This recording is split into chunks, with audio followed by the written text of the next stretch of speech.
ਇਹਨਾਂ ਦੀ ਇਮੇਜ ਕਰਕੇ ਆਮ ਆਦਮੀ ਪਾਰਟੀ ਨੂੰ ਬਹੁਤ ਜ਼ਿਆਦਾ ਬਲ ਮਿਲਿਆ।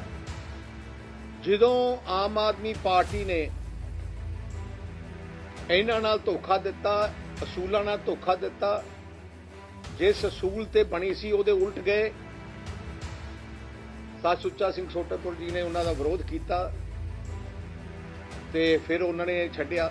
ਤੁਸੀਂ ਦੇਖਿਆ ਹੋਣਾ ਉਸੇ ਦਿਨ ਆਮ ਆਦਮੀ ਪਾਰਟੀ ਡਿੱਗ ਪਈ ਸੀ। ਅੱਜ ਸਾਰੇ ਹੀ ਉਹਨਾਂ ਦੇ ਆਮ ਆਦਮੀ ਪਾਰਟੀ ਦੇ ਡਿਸਟ੍ਰਿਕਟ ਦੇ ਪੁਰਾਣੇ ਜਾਂ ਨਵੇਂ ਜਿਹੜੇ ਇਹਨਾਂ ਦੇ ਕੋਈ ਪ੍ਰੈਜ਼ੀਡੈਂਟ ਹੈ, ਕੋਈ ਅਹੁਦੇਦਾਰ ਹੈ, ਕੋਈ ਮੇਨ ਟੀਮ ਹੈ, ਸਾਰੀ ਇਹਨਾਂ ਨਾਲ ਅੱਜ ਸ਼੍ਰੋਮਣੀ ਅਕਾਲੀ ਦਲ ਸ਼ਾਮਿਲ ਹੋਈ ਹੈ। ਜਦੋਂ ਆਮ ਆਦਮੀ ਪਾਰਟੀ ਸ਼ੁਰੂ ਹੋਈ ਸੀ, ਜਿੰਨੇ ਲੀਡਰ ਹੈ ਸੈਂਟਰ ਦੇ ਸੀ ਸਾਰੇ ਹੀ ਭਜਾ ਦਿੱਤੇ ਕੇਜਰੀਵਾਲ ਨੇ। ਡਿਕਟੇਟਰਸ਼ਿਪ ਕਰਕੇ ਉਹ ਕਹਿੰਦਾ ਜਾਂ ਮੈਨੂੰ ਮੰਨੋ ਜਾਂ ਦਰਵਾਜ਼ਾ ਦੇਖੋ। ਮੈਂ ਤਾਂ ਕਸਮ ਖਾਨਾ ਕਿ ਮੈਂ ਬਾਹਰ ਦਾ ਪੈਸਾ ਹਾਲ ਤੱਕ ਵੇਖਿਆ ਨਹੀਂ ਵੀ ਡਾਲਰ ਪਾਉਂਡ ਹੁੰਦਾ ਕਿਹੋ ਜਿਹਾ।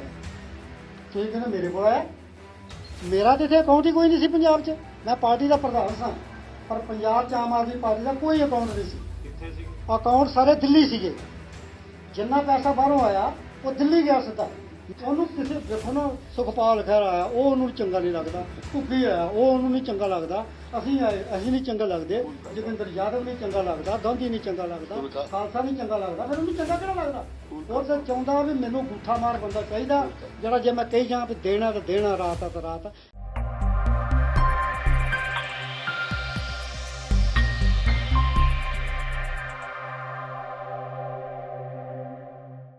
ਸਭ ਤੋਂ ਪਹਿਲੇ ਮੈਂ ਬਿਪਿਨ ਰਾਵਤ ਜੀ ਜੋ ਸੀਡੀਸੀ ਸੀ ਆਪਣੇ ਦੇਸ਼ ਦੇ, ਉਹਨਾਂ ਦਾ ਅਚਾਨਕ ਹੈਲੀਕਾਪਟਰ ਕ੍ਰੈਸ਼ ਵਿੱਚ ਦੇਹਾਂਤ ਹੋ ਗਿਆ, ਉਹਨਾਂ ਦੇ ਪਰਿਵਾਰ ਦਾ, ਤੇ ਨਾਲ ਕਾਫੀ ਸਾਡੇ ਵੀਰ ਜਵਾਨ ਤੇ ਆਫੀਸਰਸ ਉਸ ਹਾਦਸੇ 'ਚ ਚਲੇ ਗਏ। ਮੈਂ 1 ਮਿੰਟ ਵਾਸਤੇ ਮੈਂ ਮੌਨ ਰੱਖਣਾ ਚਾਹੁੰਦਾ।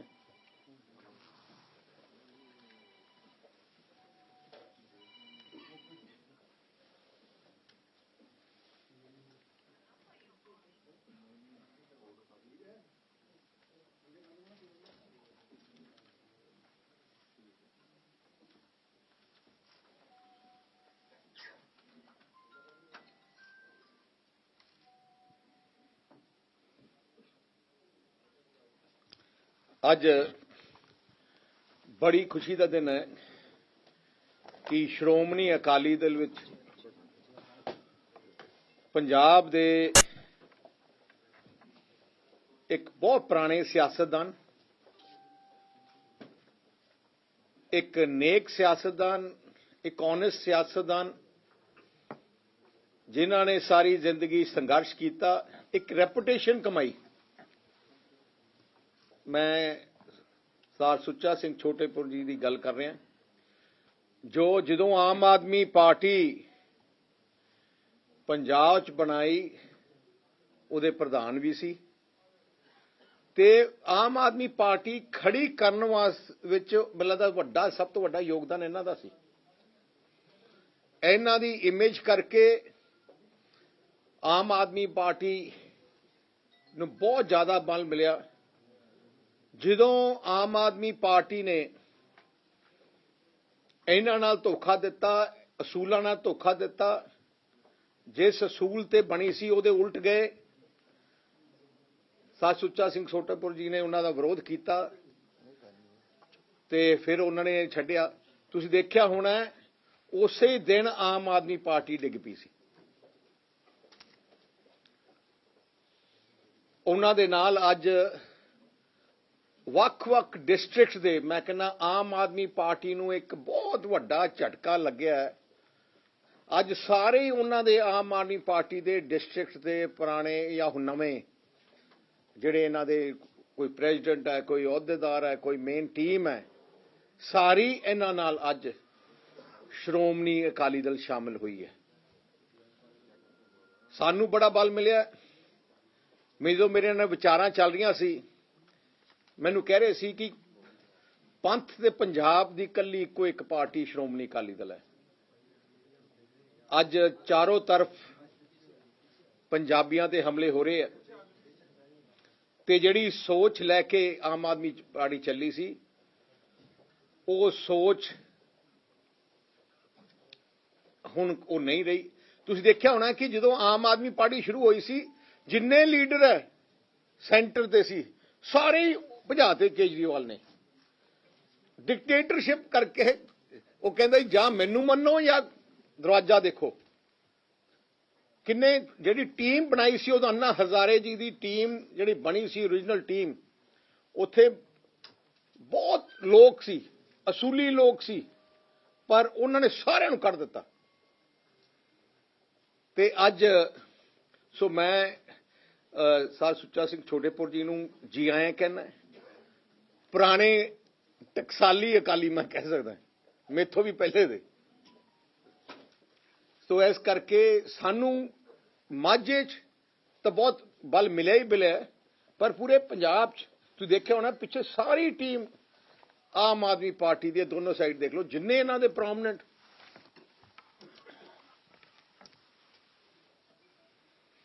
ਜਿੰਨੇ ਸਾਰੇ ਚਾਹੇ ਉਹਨਾਂ ਨੂੰ ਸਾਰਿਆਂ ਨੂੰ ਅਸੀਂ ਸਰੋਪਾ ਦੇਵਾਂਗੇ।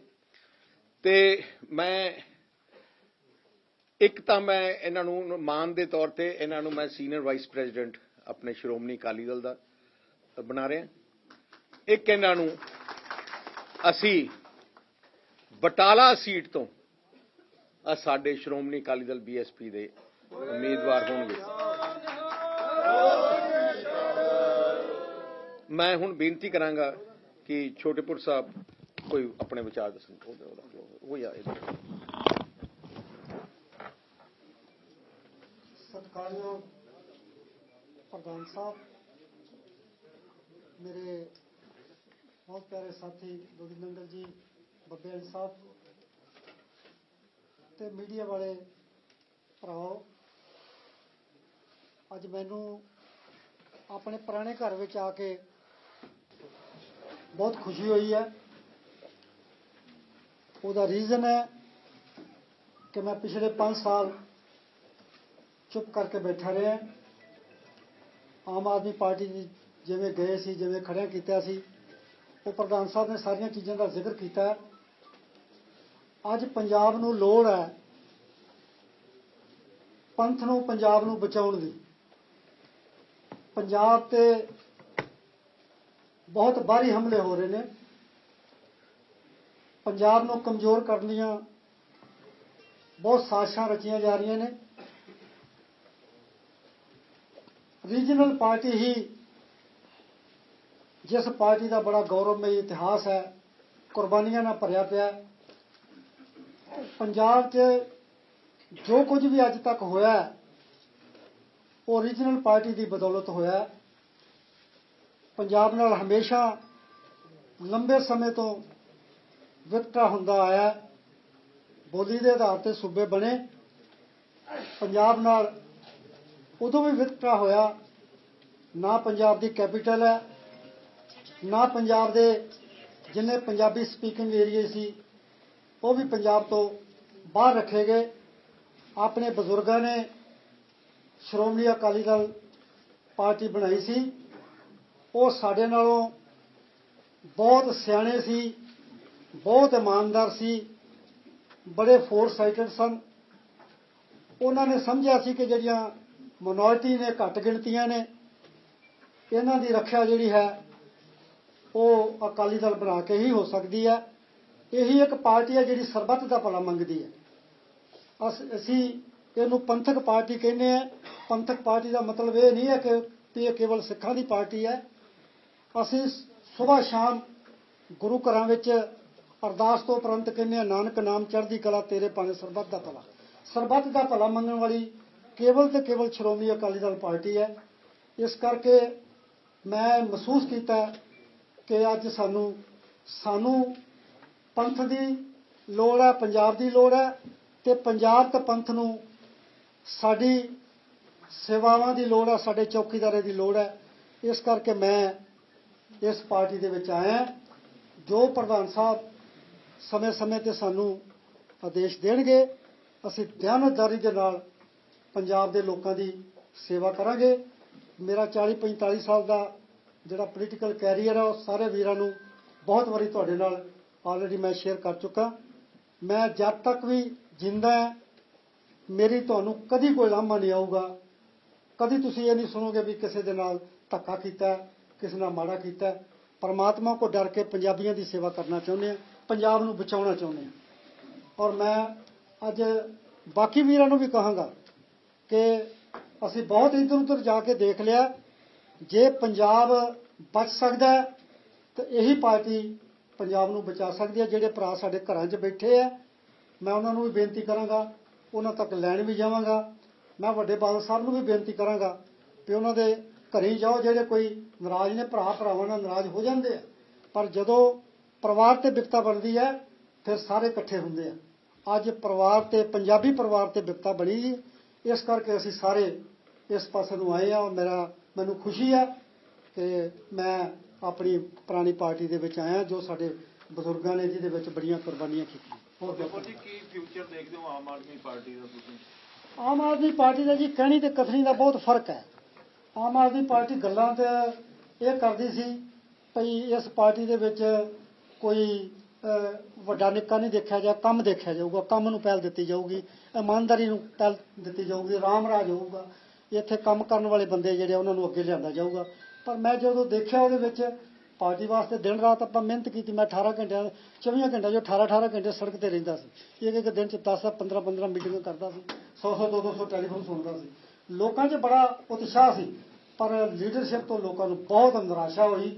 ਜਦੋਂ ਵਕਤ ਆਇਆ ਲੋਕਾਂ ਨੂੰ ਨਿਵਾਜਣ ਦਾ, ਜਿਨ੍ਹਾਂ ਨੇ ਆਪਣੇ ਘਰ-ਬਾਰ ਛੱਡ ਕੇ ਕੰਮ ਕੀਤੇ ਸੀ, ਉਦੋਂ ਫਿਰ ਪੈਸੇ ਲੈ ਕੇ, ਫਿਰ ਵੱਡਾ ਛੋਟਾ ਵੇਖ ਕੇ ਜਿਹੜੇ ਆਮ ਬੰਦੇ ਵਰਕਰ ਸੀਗੇ ਉਹਨਾਂ ਸਾਰਿਆਂ ਨੂੰ ਇਗਨੋਰ ਕੀਤਾ ਗਿਆ। ਤੇ ਫਿਰ ਮੇਰਾ ਉਹਨਾਂ ਤੋਂ ਉਸ ਵੇਲੇ ਮਨ ਖੱਟਾ ਹੋ ਗਿਆ ਸੀ। ਉਹ ਪੰਜਾਬ ਦੇ ਵਿੱਚ ਸਾਡਾ ਪਾਣੀ ਸਾਡੀ ਲਾਈਫ ਲਾਈਨ ਆ। ਅਸੀਂ ਜਦੋਂ ਆਪਣੇ ਉਸ ਲੀਡਰ ਨੂੰ ਕਹਿੰਦੇ ਸਾਂ ਵੀ ਪੰਜਾਬ ਦੇ ਮਸਲਿਆਂ ਤੇ ਤੁਸੀਂ ਗੱਲ ਨਾ ਕਰਿਆ ਕਰੋ, ਤੁਸੀਂ ਨੈਸ਼ਨਲ ਲੀਡਰ ਜੇ, ਇਹ ਸਾਨੂੰ ਸਟੇਟ ਵਾਲਿਆਂ ਨੂੰ ਅਸੀਂ ਬੋਲਣਾ, ਕਿਉਂਕਿ ਅਸੀਂ ਪੰਜਾਬ ਦਾ ਪਾਣੀ ਛੱਡ ਨਹੀਂ ਸਕਦੇ। ਤੁਹਾਡਾ ਇੰਟਰਸਟ ਹਰਿਆਣਾ ਵੀ ਆ, ਤੁਹਾਡਾ ਦਿੱਲੀ ਵੀ ਆ, ਤਾਂ ਤੁਸੀਂ ਇੱਥੇ ਨਾ ਬੋਲਿਆ ਕਰੋ। ਤਾਂ ਸਾਨੂੰ ਕਹਿੰਦੇ ਜੀ ਪਾਣੀ ਛੋੜੋ, ਸਿਆਸਤ ਕਰੋ। ਮੈਂ ਕਿਹਾ ਜੀ ਪਾਣੀ ਤੋਂ ਬਿਨਾਂ ਸਾਡੀ ਸਿਆਸਤ ਕਾਹਦੀ ਹੈ? ਅਸੀਂ ਕੋਈ ਅਹੁਦਿਆਂ ਵਾਸਤੇ ਲੜ ਰਹੇ ਹਾਂ? ਜੇ ਸਾਡੇ ਪੰਜਾਬ ਹੀ ਬੰਜਰ ਹੋ ਗਿਆ, ਪੰਜਾਬ ਹੀ ਰੇਗਿਸਤਾਨ ਬਣ ਗਿਆ, ਤਾਂ ਫਿਰ ਅਸੀਂ ਸਿਆਸਤ 'ਚ ਲੈਣਾ ਕੀ ਹੈ? ਤੁਹਾਡੇ ਤੇ ਇਲਜ਼ਾਮ ਉਦੋਂ ਕੇਜਰੀਵਾਲ ਨੇ ਇਹ ਲਾਇਆ ਸੀ ਕਿ ਬਾਹਰੋਂ ਜਿਹੜਾ ਪੈਸਾ ਆਇਆ ਉਹਦੇ ਵਿੱਚੋਂ ਤੁਸੀਂ ਪੈਸਾ ਖਾਇਆ। ਮੈਂ ਕਰੋਗਾ ਆਪਾਂ ਤੁਹਾਨੂੰ ਡੇਰੇ ਬੱਸੀ ਜਾ ਕੇ ਹਾਂਜੀ ਜੀ ਤੁਸੀਂ ਇਹ ਸੱਚ ਦੱਸਿਆ ਸੀ ਹਾਂ ਕਿ ਜਿਹੜਾ ਪੈਸਾ ਆਇਆ ਉਹ ਮੈਂ ਇਹਨਾਂ ਦੀ ਬਿਹਤਰੀ ਵਾਸਤੇ ਹੀ ਆਪਣੇ ਕੋਲ ਰੱਖ ਕੇ ਬਾਕੀ ਜਮ੍ਹਾਂ ਕਰਾਇਆ। ਨਹੀਂ ਜਮ੍ਹਾਂ ਕਰਾਇਆ। ਉਹ ਨਹੀਂ ਜੀ, ਮੇਰੀ ਗੱਲ ਸੁਣੋ। ਮੈਂ ਤਾਂ ਕਸਮ ਖਾਨਾ ਕਿ ਮੈਂ ਬਾਹਰ ਦਾ ਪੈਸਾ ਹਾਲ ਤੱਕ ਵੇਖਿਆ ਨਹੀਂ ਵੀ ਡਾਲਰ ਪਾਉਂਡ ਹੁੰਦਾ ਕਿਹੋ ਜਿਹਾ ਵਾ। ਤੁਸੀਂ ਕਹਿੰਦੇ ਮੇਰੇ ਕੋਲ ਆਇਆ, ਮੇਰਾ ਤਾਂ ਇੱਥੇ ਅਕਾਊਂਟ ਹੀ ਕੋਈ ਨਹੀਂ ਸੀ ਪੰਜਾਬ 'ਚ। ਮੈਂ ਪਾਰਟੀ ਦਾ ਪ੍ਰਧਾਨ ਸਾਂ, ਪਰ ਪੰਜਾਬ 'ਚ ਆਮ ਆਦਮੀ ਪਾਰਟੀ ਦਾ ਕੋਈ ਅਕਾਊਂਟ ਨਹੀਂ ਸੀ। ਕਿੱਥੇ ਸੀ? ਅਕਾਊਂਟ ਸਾਰੇ ਦਿੱਲੀ ਸੀਗੇ। ਜਿੰਨਾ ਪੈਸਾ ਬਾਹਰੋਂ ਆਇਆ ਉਹ ਦਿੱਲੀ ਗਿਆ ਸਿੱਧਾ। ਮੈਂ ਤਾਂ ਬਾਹਰ ਗਿਆ ਹੀ ਨਹੀਂ। ਮੈਂ ਬਾਹਰ ਉਸ ਟਨਿਓਰ ਦੇ ਵਿੱਚ ਕਿਸੇ ਮੁਲਕ 'ਚ ਨਹੀਂ ਗਿਆ, ਨਾ ਮੇਰੇ ਕੋਲ ਪੈਸਾ ਆਇਆ। ਇੱਥੇ ਜਿਹੜਾ ਫੰਡ ਰੇਜ਼ਿੰਗ ਹੋਇਆ ਸੀ ਉਹ ਵੀ ਲੈ ਜਾਓ। ਨਹੀਂ, ਉਹਨੇ ਇਲਜ਼ਾਮ ਇਹ ਲਾਇਆ ਸੀ ਕਿ ਜਿਹੜਾ ਬਾਹਰੋਂ ਪੈਸਾ ਆਇਆ ਉਹਦੇ ਵਿੱਚੋਂ ਸੁੱਚਾ ਸਿੰਘ ਆਇਆ ਹੀ ਨਹੀਂ। ਮੇਰੇ ਇੱਥੇ ਆਇਆ ਹੀ ਨਹੀਂ, ਪੰਜਾਬ 'ਚ ਤਾਂ ਪੈਸਾ ਹੀ ਨਹੀਂ ਆਇਆ, ਸਿੱਧਾ ਦਿੱਲੀ ਚਲਾ ਗਿਆ। ਕਮਾਂਡ ਕਰੇਂਗੇ ਵੀ ਈਡੀ ਨੂੰ ਇਹਦੀ ਇਨਵੈਸਟੀਗੇਟ ਕਰਨੀ ਬਿਲਕੁਲ ਕਰਨੀ ਚਾਹੀਦੀ ਹੈ ਜੀ, ਬਿਲਕੁਲ ਕਰਨੀ ਚਾਹੀਦੀ ਹੈ। ਮੈਂ ਤਾਂ ਪੰਜਾਬ ਦੇ ਲੋਕਾਂ ਕੋਲ ਰੁਪਈਆ ਇਕੱਠਾ ਕਰਕੇ 25-30 ਲੱਖ ਰੁਪਈਆ ਕੈਸ਼ ਦੇ ਕੇ ਆਇਆ ਸੀ ਉਹਨੂੰ। ਮੈਨੂੰ ਕੋਈ ਰਸੀਦ ਨਹੀਂ ਉਹਦੀ ਦਿੱਤੀ ਉਹਨੇ। ਨਹੀਂ ਤਾਂ ਮੈਂ ਪਾਰਟੀਆਂ 'ਚ ਜਦੋਂ ਕੰਮ ਕਰਦਾ, ਅਕਾਲੀ ਦਲ 'ਚ ਅਸੀਂ ਪੈਸੇ ਜਮ੍ਹਾਂ ਕਰਾਉਂਦੇ ਰਹੇ ਹਾਂ। 40% ਅਕਾਲੀ ਦਲ ਰੱਖਦਾ ਮੇਰਾ, 60% ਜ਼ਿਲ੍ਹਿਆਂ ਨੂੰ ਦੇ ਦਿੰਦਾ ਸੀ, ਸਰਕਲਾਂ ਨੂੰ ਦੇ ਦਿੰਦਾ ਸੀ। ਤੇ ਥੱਲੇ ਵੀ ਕੰਮ ਕਰਨਾ, ਸਿਰਾ ਉੱਪਰਲੀ ਪਾਰਟੀ ਨਹੀਂ ਚਲਾਉਣੀ, ਥੱਲੇ ਕੰਮ ਤਾਂ ਵਰਕਰਾਂ ਨੇ ਕਰਨਾ। ਇਹਨੇ ਦੀਵਾਨੀ ਕਿਸੇ ਨੂੰ ਨਹੀਂ ਦਿੱਤੀ ਪੰਜਾਬ ਦੇ ਵਿੱਚ। ਹਾਂਜੀ ਯਾਰ ਗਰੰਟੀਆਂ ਤਾਂ ਦਿੰਦੇ ਹੁੰਦੇ ਆ ਵੀ ਇਹ ਕੱਪੜਾ ਬੜਾ ਚੰਗਾ ਸਾਲ ਬਾਅਦ ਘਟਣਾ ਹੈ, ਆ ਜੁੱਤੀ ਬੜੀ ਚੰਗੀ ਆ, ਇਹ 2 ਸਾਲ ਬਾਅਦ ਟੁੱਟਣੀ ਆ। ਇਹਦੀਆਂ ਗਰੰਟੀਆਂ ਕਾਹਦੀਆਂ? ਗਰੰਟੀਆਂ ਤੋਂ ਉਹਦੇ ਐਮਐਲਏ ਕੋਈ ਨਹੀਂ ਰਿਹਾ, ਕਿਸੇ ਐਮਐਲਏ ਤੋਂ ਉਹਨੇ ਇਤਬਾਰ ਨਹੀਂ ਕੀਤਾ। 20 ਐਮਐਲਏ ਸੀ, ਅੱਜ 9 ਰਹਿ ਗਏ ਆ। ਕਾਹਦੀ ਗਰੰਟੀ ਦਿੰਦਾ? ਉਹ ਤਾਂ ਵੱਧ ਤੋਂ ਵੱਧ ਗੱਲਾਂ ਕਰਕੇ ਪੰਜਾਬ ਦੇ ਲੋਕਾਂ ਨੂੰ ਵਰਗਲਾਉਂਦਾ, ਆਪਣੇ ਪਿੱਛੇ ਲਾ ਕੇ ਗਮਰਾਹ ਕਰਕੇ ਵੋਟਾਂ ਲੈਣਾ ਚਾਹੁੰਦਾ। ਇਸ ਤਰ੍ਹਾਂ ਪੰਜਾਬ ਦੇ ਲੋਕ ਆਪਦੇ ਆਪ ਨੂੰ ਦੇਖਦਾ ਸੀਐਮ ਦਾ ਚਿਹਰਾ। ਕੇਵਲ ਤੇ ਕੇਵਲ ਉਹਨੂੰ ਆਪਣੇ ਤੋਂ ਗਾਂ ਦਿਸਦਾ ਹੀ ਕੱਖ ਨਹੀਂ।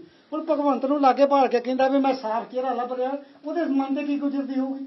ਉਹਨੂੰ ਕਿਸੇ ਵੇਖੋ ਨਾ ਸੁਖਪਾਲ ਖਹਿਰਾ ਆਇਆ, ਉਹ ਉਹਨੂੰ ਚੰਗਾ ਨਹੀਂ ਲੱਗਦਾ। ਘੁੱਗੀ ਆਇਆ, ਉਹ ਉਹਨੂੰ ਨਹੀਂ ਚੰਗਾ ਲੱਗਦਾ। ਅਸੀਂ ਨਹੀਂ ਚੰਗਾ ਲੱਗਦੇ।